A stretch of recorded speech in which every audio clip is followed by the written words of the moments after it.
Halo Sobat Polnep, balik lagi di podcast Tangkap Momen Suara Bercerita. Cekrek.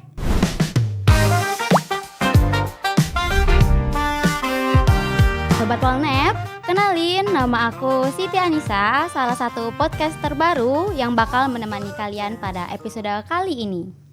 Nah, pada episode kali ini kita akan membahas mengenai sebuah penelitian nih yang ada di perguruan tinggi.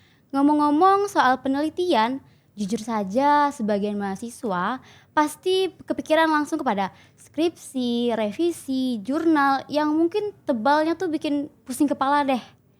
Nah, tapi sebenarnya apakah penelitian cuma berhenti sebagai tugas akademik atau ada dampak nyata yang bisa dirasakan langsung oleh masyarakat nih?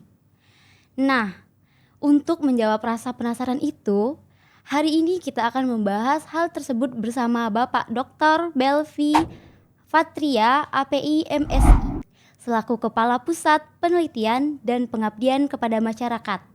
Kita akan mengobrol soal bagaimana sih penelitian bisa menjadi solusi untuk masyarakat, tantangan yang dihadapi oleh penerapannya, hingga bagaimana sih mahasiswa tuh bisa ikut terlibat dalam kontribusi nyata.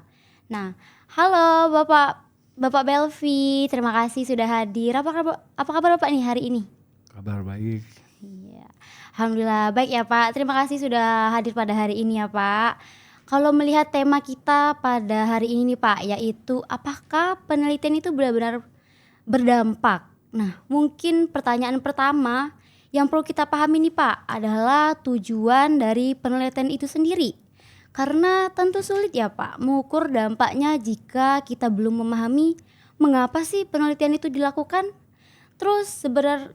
Tapi sebelum itu Pak, mungkin Bapak bisa ceritakan sedikit mengenai peran Kepala Pusat Penelitian dan Pengabdian kepada Masyarakat dalam menjembatani kampus dengan kebutuhan masyarakat nih Pak.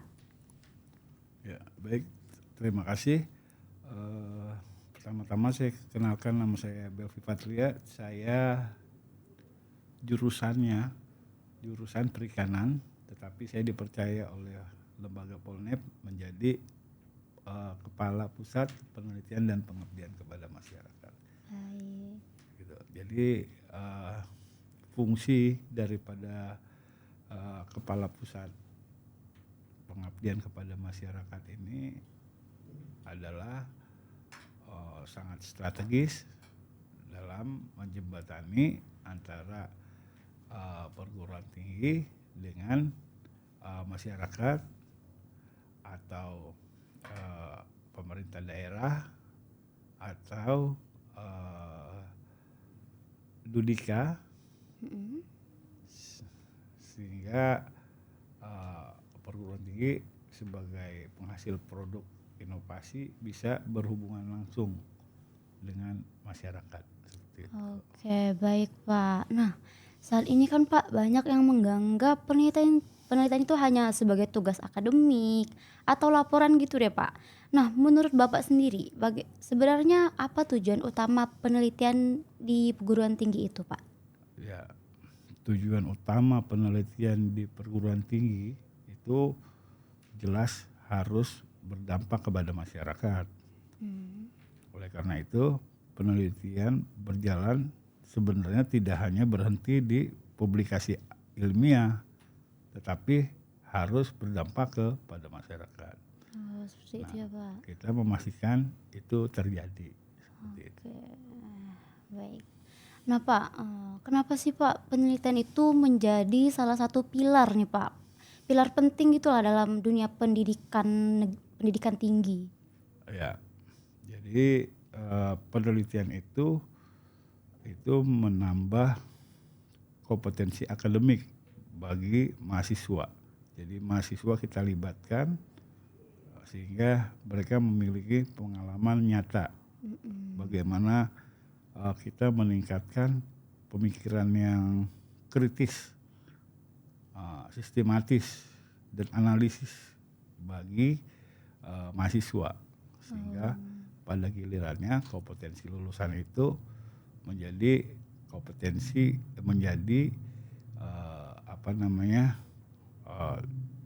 meningkatkan profesionalisme dia dalam bekerja. Oh, seperti itu ya Pak. Oke, baik. Nih Pak, menurut Pak Belvin nih, kapan sih sebuah penelitian itu bisa dikatakan berhasil? Kadang tuh kan Pak, ada namanya penelitian tuh udah dikatakan tuh 99% berhasil. Tapi ada kalanya 1%-nya itu. Kenapa enggak 100% gitu Pak? Iya, kalau sebagai pengelola P3M, penelitian itu dianggap berhasil ketika itu dapat melakukan perubahan dalam masyarakat. Oh, seperti itu ya Artinya Pak. masyarakat yang tadinya ekonominya rendah jadi meningkat, yang tadinya tidak tahu jadi tahu, yang tadinya tidak terampil jadi terampil. Jadi penelitian itu tidak serta-merta hanya berhenti di publikasi ilmiah sebenarnya. Oh. Walaupun publikasi ilmiah juga itu berguna. Oke. Gitu. Tapi kan Pak, terus memastikannya nih Pak, gimana sih memastikan hasil penelitian itu tidak berhenti jadi laporan atau jurnal saja? Iya, kepala P3M itu punya tugas strategis itu sebagai jembatan, sebagai penghubung antara perguruan tinggi dengan pemerintah daerah, Dudika, masyarakat lokal, dan juga mengidentifikasi apa keunggulan lokal di daerah wilayah Kalimantan Barat ini dan apa yang dibutuhkan masyarakat, sehingga kita bisa mengatur judul-judul penelitian dosen itu terhadap menjawab kebutuhan masyarakat tersebut. Oh, seperti itu ya Pak. Nah, pasti ada dampaknya dong ya kan Pak. Di dampaknya tuh terdapat apa Pak, dampak penelitian terhadap kualitas pada sebuah perguruan tinggi nih Pak? Dampaknya besar ya, besar sekali. Yang pertama itu tentu sebagai reputasi di perguruan tinggi. Ya, karena berbagai perguruan tinggi sekarang sedang berlomba Iya. untuk meningkatkan publikasi ilmiahnya. Semakin dia publikasi ilmiah itu semakin banyak, semakin bagus. Ya, jadi ketika orang publikasi ilmiah, dia akan terindeks di Google Scholar. Iya, Google Nah, Scholar. dari Google Scholar itu akan diindeks di Sinta. Nah, Sinta ini skornya akan diindeks di Bima. Di Bima sendiri itu merupakan platform untuk kompetisi penelitian bagi dosen-dosen.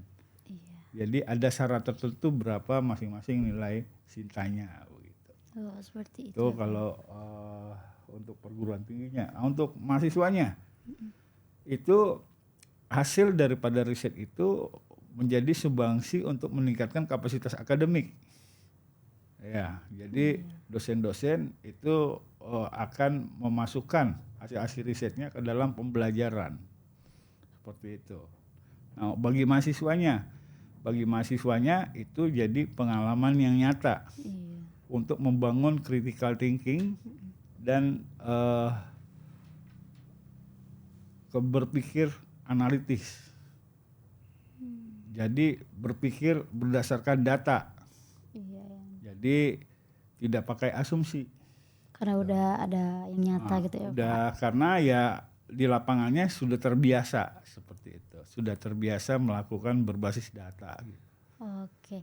Kalau boleh tahu nih Pak, kan Bapak udah pasti bermain oleh Sinta, oleh jurnal-jurnal. Kalau boleh tahu jurnal yang udah Bapak terbitkan di Sinta itu apa saja sih Pak? Jurnalnya banyak ya, ada jurnal internasional, jurnal nasional, jurnal Sinta 3, 1, 2, 3, 4, 5, 6 itu. Salah satu deh Pak, judul yang udah Bapak terbitkan di Sinta biar teman-teman Sobat Polnep nih tahu deh Pak. Judulnya itu yang di Sinta itu tentang pengolahan ikan. Pengolahan ikan. Oh, khusus memang pengolahan ikan gitu ya Pak. Kalau di Bimanya itu tentang penangkapan ikan. Oh, seperti itu. Ya, yang berbau dengan perikanan. Gitu. Oke Pak, selain untuk dosen nih Pak dan institusi, manfaat apa yang bisa dirasakan mahasiswa dari budidaya penelitian yang kuat nih Pak?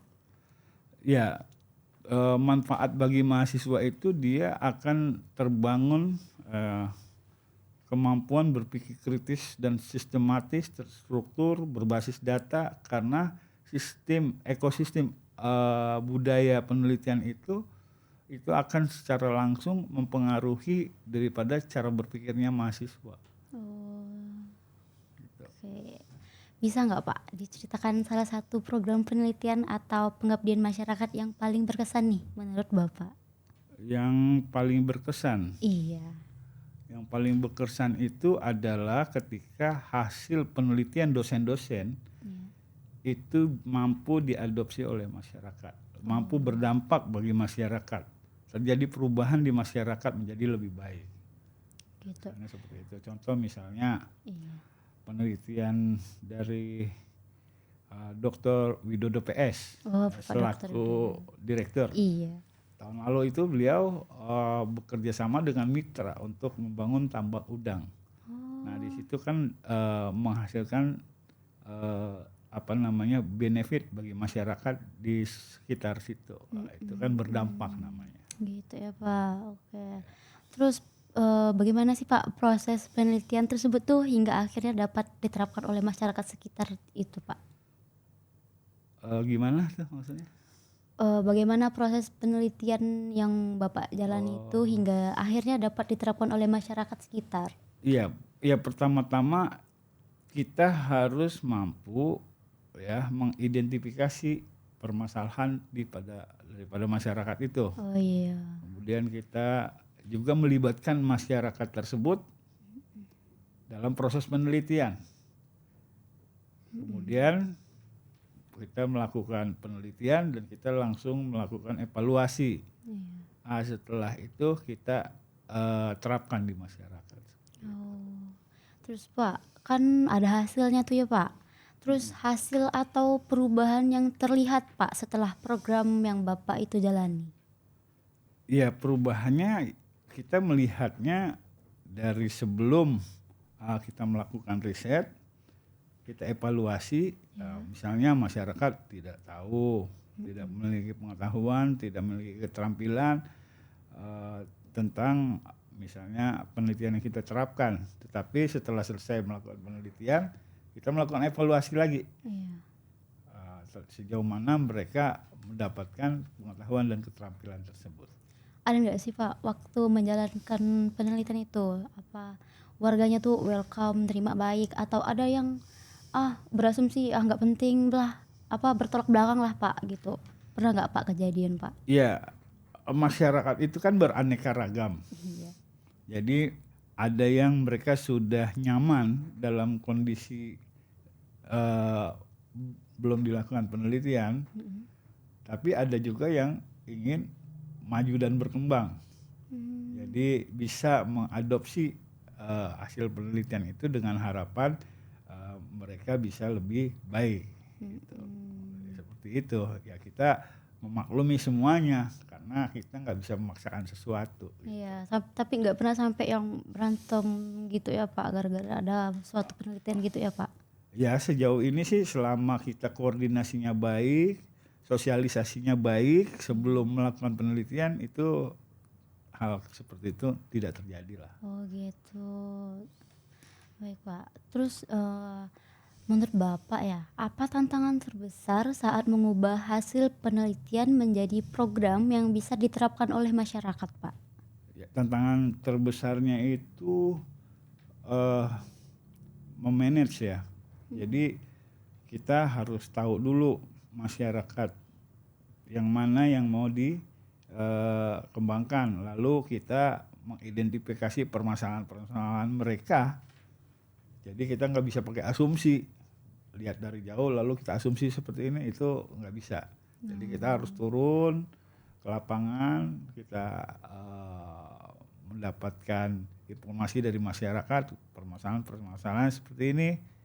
Lalu kita membuat rancangan penelitian yang berbasis permasalahan di masyarakat itu.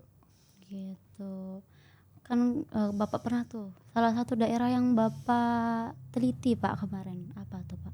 Ya, kalau saya karena di dunia perikanan ya, Iya.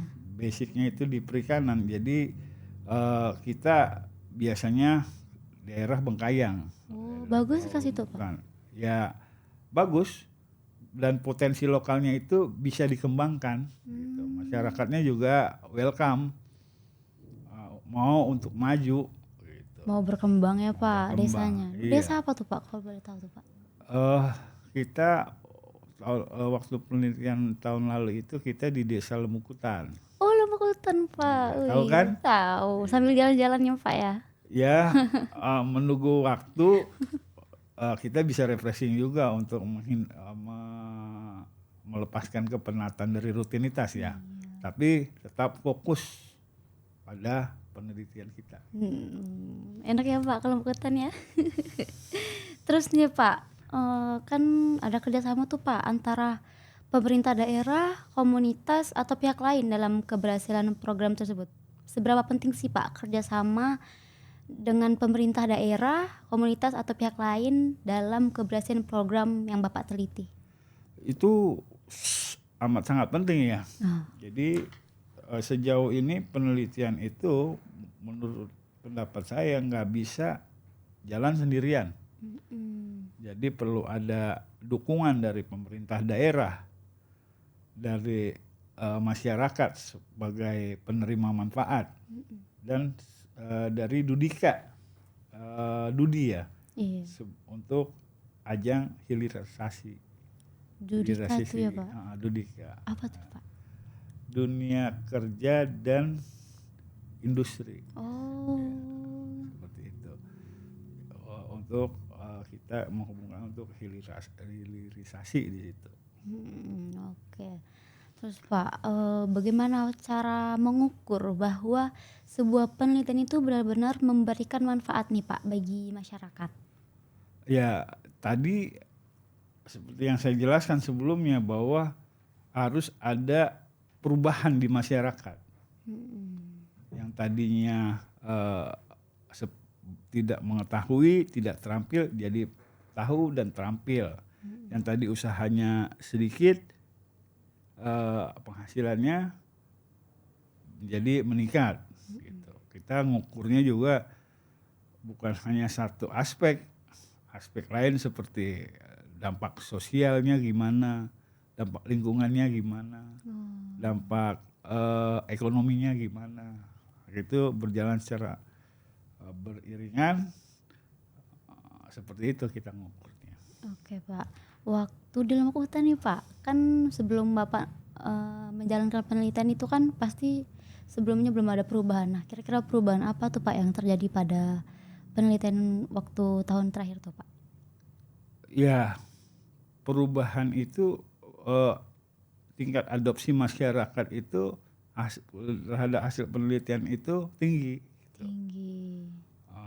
Mereka ketika mengadopsi itu yang pertama itu bisa dilaksanakan mudah. Yang kedua itu meningkatkan kinerja usaha mereka, meningkatkan ekonomi mereka dan sebagainya. Makanya Lumpukutan tuh dijadikan tempat wisata gitu ya Pak ya? Iya, sebenarnya Pulau Lumpukutan itu kan wilayah konservasi. Iya. Cuman masyarakat bermukimnya di Pulau Lumpukutan. Jadi kita bermukim kan di masyarakat itu. Tetapi di wilayah konservasi mulai Pulau Rondayan segala macam itu wilayah konservasi laut. Jadinya di situ kita ngambil penelitiannya di situ. Seperti itu Pak. Nah Pak, apakah mahasiswa itu Pak ikut terlibat dalam proses penelitian dan pengabdian masyarakat? Jika iya nih Pak, seperti apa sih bentuk keterlibatan mereka Pak? Iya, tentu aja mahasiswa kita selalu libatkan. Karena di perguruan tinggi ya salah satu pilarnya kan mahasiswa, produk hasil penelitian, hasil perguruan tinggi itu mahasiswa. Jadi kita libatkan tidak hanya ya misalnya bisa jadi survei, khususnya pengumpulan data, analisis data, bahkan sampai dengan publikasi juga kita libatkan mereka mendesain, ya, walaupun nanti kita evaluasi gitu, supaya mereka mampu berpikir kritis, berpikir analisis berbasis data. Itu sangat penting buat masa depan mereka. Keren juga ya Pak ya. Terus nih Pak, apa manfaat yang diperoleh mahasiswa nih Pak ketika turun langsung ke masyarakat melalui kegiatan penelitian dan pengabdian nih Pak? Ya, manfaat mahasiswa yang pertama kompetensinya meningkat ya. Cara berpikir kritisnya, cara berpikir analisisnya, cara berpikir berbasis datanya meningkat. Yang kedua, dia memiliki jejaring terhadap masyarakat atau studi. Jaringan itu sangat penting dalam bekerja. Yang ketiga itu juga dia memiliki kemampuan inovasi dan kreativitas untuk berwirausaha. Ya, biasa kalau pengabdian kepada masyarakat kan menghasilkan, kalau penelitian ini kan menghasilkan produk, menghasilkan teknologi, itu bisa dijual. Ya, maksudnya di masa depan itu bagaimana bisa menghasilkan benefit bagi mahasiswa gitu. Seperti itu ya Pak. Jadi mahasiswa itu sangat membantu lah ya Pak dalam hal tersebut ya. Iya, sangat membantu sekali gitu. Dan kita juga senang mahasiswanya yang terlibat dalam penelitian supaya tidak bicara tentang asumsi, tapi bicara tentang data. Tidak berpikirnya sana sini, tapi berpikirnya itu sistematis, analitis. Nah, itu penting gitu. Kayaknya Pak penelitian itu ya Pak melibatkan mahasiswa. Kayaknya saya kalau ikut Bapak penelitian seru sih Pak. Ya boleh, nanti kita kolaborasi dengan TP lah. Iya, nanti ya Pak. Terakhir nih Pak, jika harus menjawab topik podcast hari ini, apakah penelitian itu benar-benar berdampak Pak? Bagaimana jawaban singkat Bapak beserta alasan Bapak deh? Iya. Jadi penelitian itu tidak hanya menjadi dokumentasi laporan penelitian terus disimpan di perpustakaan, tapi lebih jauh itu bagaimana bermanfaat bagi masyarakat, bagaimana melakukan perubahan di masyarakat. Itulah yang disebut berdampak. Berdampak, bermanfaat gitu ya Pak. Iya. Okay. Jadi perguruan tinggi itu nggak hanya jadi menara gading aja, tapi memang terus turun kepada masyarakat, dihilirisasi di masyarakatnya. Kalau boleh tahu Pak, ada gak agenda selanjutnya nih Pak tentang penelitian tuh kira-kira kemana Pak? Agenda kita itu sekarang nih, Iya Pak. kalau dulu awal-awal saya menjabat itu masih rutinitas dengan hibah internal. Tahun berikutnya hibah nasional kita berkompetisi. Nah, tahun ini nih, ini kita mencoba untuk riset kolaborasi dengan negara jiran, negara tetangga. Atau ada lagi dosen yang sudah melakukan penelitian internasional dengan lewat British Council begitu. Nah, itu meningkatkan reputasi perguruan tinggi banget itu. Baik, terima kasih banyak ya Bapak atas waktu, pengalaman dan wawasan yang telah Bapak bagikan nih pada episode podcast kali ini. Banyak sekali hal menarik yang bisa kita pelajari, mulai dari pentingnya penelitian di perguruan tinggi hingga bagaimana hasil penelitian itu dapat memberikan manfaat nyata bagi mahasiswa. Nah, semoga apa yang telah kita sampaikan hari ini dapat menambah pemahaman dan menjadi inspirasi bagi para mahasiswa serta pendengar untuk melihat penelitian bukan hanya sebagai kewajiban akademik, tapi juga sebagai sarana untuk menciptakan perubahan dan solusi bagi lingkungan sekitar. Dan iya Pak, dan terima kasih juga untuk Sobat Polnep yang telah mendengarkan episode ini sampai selesai. Semoga obrolan kali ini sangat bermanfaat, terus menambah semangat terus belajar berkarya dan memanfaatkan bagi masyarakat. Jangan lupa terus ikuti episode podcast lainnya karena masih banyak cerita menarik lainnya dari kami. Dan jangan lupa like, comment, and share kepada teman-teman kamu. Saatnya berpisah, saya Siti Anissa, pamit undur diri, sampai jumpa.